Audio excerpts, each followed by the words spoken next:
Bathinda false এ class. তারপরে এই সুন্দর জল নামছে পাহাড়ের কোল থেকে, খুব সুন্দর, চারিপাশটা খুব সুন্দর, একদম জল বয়ে যাচ্ছে পাহাড়ের কোল দিয়ে, একদম 3টে স্তরে জল নামছে। তারপরে আমরা এবার দুজনে মিলে একটু হাঁটছি, এখান দিয়ে জল দেখতে দেখতে যাচ্ছি। খুব ভালো লাগছে, যেহেতু জল ঝরছে এখানে, ঠান্ডা ঠান্ডা একটা হাওয়া বইছে, খুবই সুন্দর লাগছে।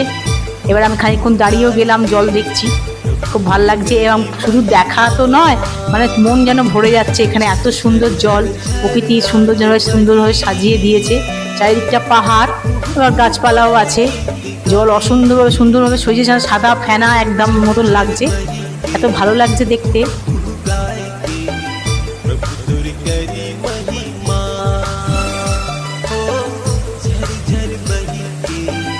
তারপরে আমি দাঁড়িয়ে কিছু ফটো তুলে নিলাম, ভাল লাগছে বলে, এত ভাল লাগছে নিজেকে, দাঁড়িয়ে থাকতে পারছি না, আবার যাচ্ছি, আবার জল দেখছি, এইরকমভাবে দেখছি জিনিসটাকে, সুন্দর লাগছে।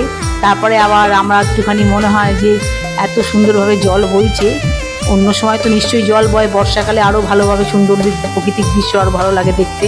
তারপরে আমি নিজেকে মনে করলাম যে একটু ছবি তুলতে, ফোনটা বার করলাম, জলটা খুব ঠান্ডা, স্পর্শ করে দেখলাম জলটা বেশ ঠান্ডা, ভালো লাগছে। আরও জলটার মধ্যে মনে হচ্ছে যেন আরও নামি, কিন্তু নামতে ভয় লাগছে।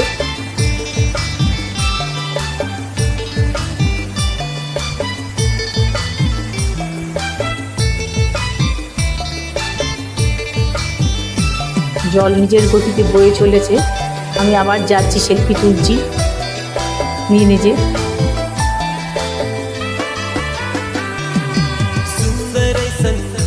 জলের একটা আওয়াজও হচ্ছে, মন একদম ভরে যাচ্ছে দেখে।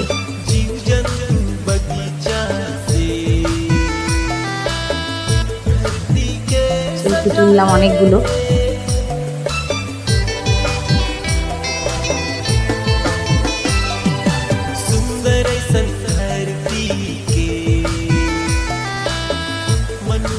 খুব মনোরম দৃশ্য, আবার ছবি তুললাম, জলের কিছু ছবি তুলছি।